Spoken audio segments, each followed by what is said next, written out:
Okay, hello. Uh, it's quite important, I think, I have learned, to not restrict yourself so much. I made a video a few weeks ago saying that I didn't want to keep making videos like this. I have since removed that. I removed that a few days ago. But I think because that video was good for me to make, I think. Because it allowed me a moment to get some frustration out. I've had a lot of frustration. Like, I enjoy making these videos, but I think limiting myself, or yeah, limiting myself in any way, I think is probably not good.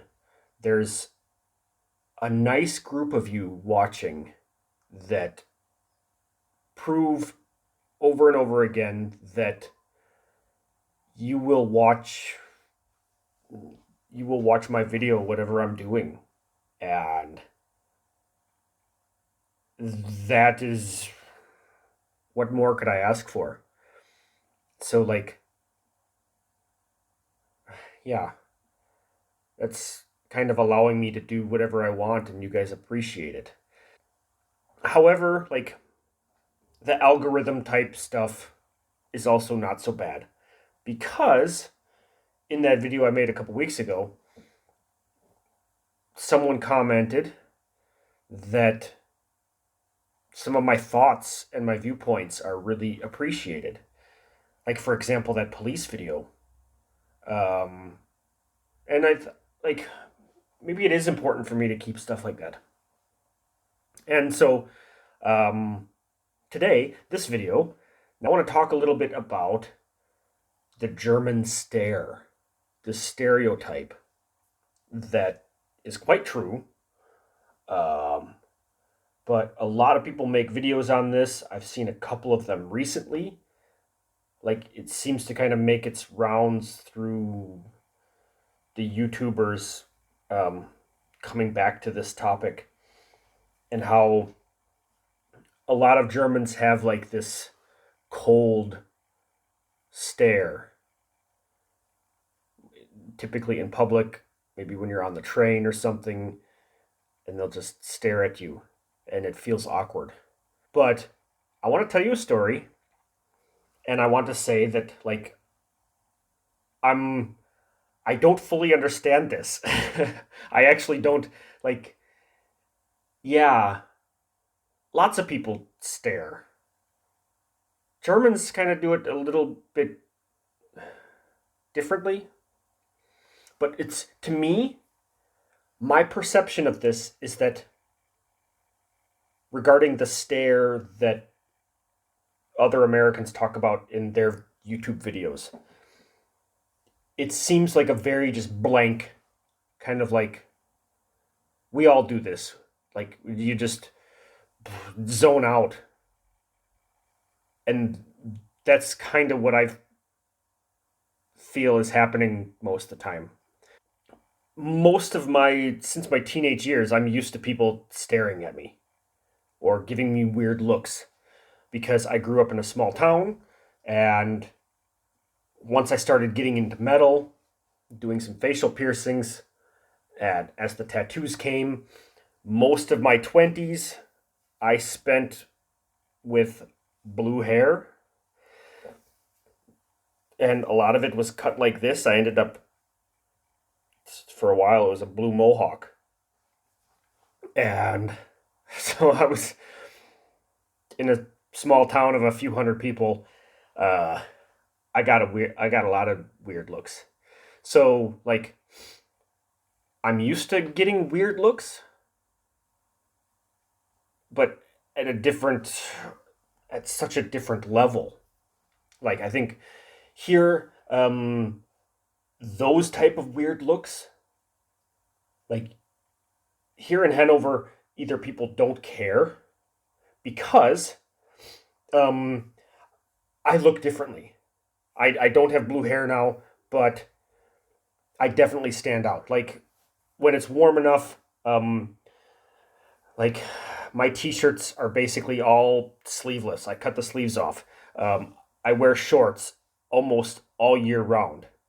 Like I wear the lange Unterhosen underneath of it. So I think to a lot of people, I look silly. I'm clearly not German, or there's something wrong with me. But I see other people around. Like I'm not the only one that does this. But I live in like the I live in Hanover Linden. Like yeah, there's a lot of different. There's creative. I live in a creative part of the city, so that's one thing. But I want to tell you a story about the first time that I was here in Germany during the winter. This was March 2012. I was living in Florida, so I don't think I even owned a long pair of pants. So I came here in March. It was a bit cold, but not, in my opinion, it wasn't so bad. But I was wearing shorts the whole time. And I went to Hamburg for my first time. With my then girlfriend, we were walking down the street on the Reeperbahn. And I know that I was getting weird looks, but I'm so used to just ignoring them. Um, we come up to a guy that was digging in the trash, probably for bottles and cans, um, or whatever valuable things he could find. So this this guy digging in the trash, who looked like he was probably living on the street, he looked up at me, looked at my legs, and he said something, and then kind of waved his hand at me and turned around and walked off. And I looked at my girlfriend, and she looked at me and she just started laughing. And I was like, "What did he say?" And she kind of just mumbled out, and I was like, "He thinks I'm crazy, doesn't he?" And she's like, "Yeah, something like that." She just laughed, and I was like, "Okay." um, so that's my experience. Like I I stand out anyway.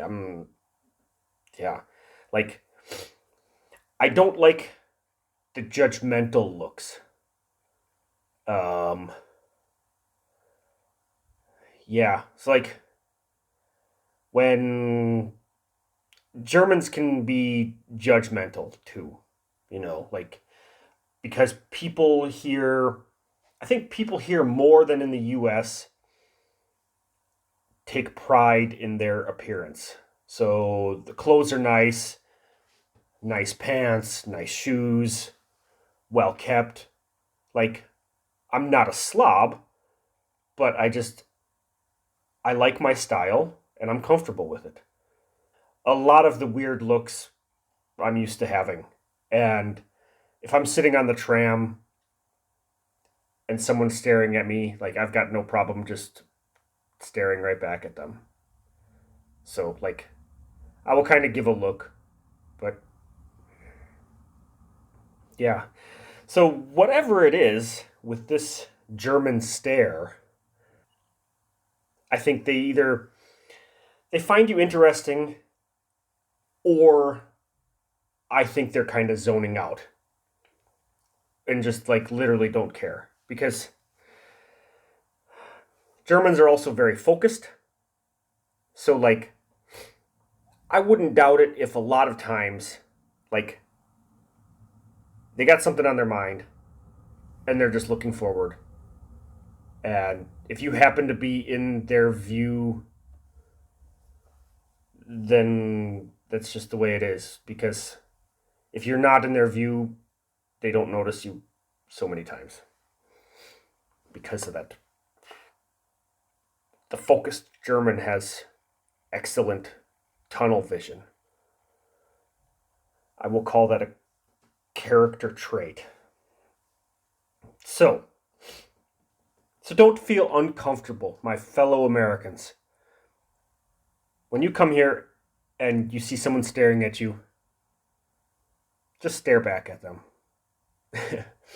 Or ignore them, or smile at them. That'll really throw them off. Yeah. Give a staring German a smile. That'll throw them off.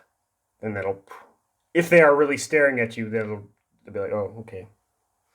Anyway, as much as I keep talking about it, I do want to get on like this weekly thing. Yeah. So I want to get on a schedule to give you guys something to watch, to share myself with you regularly.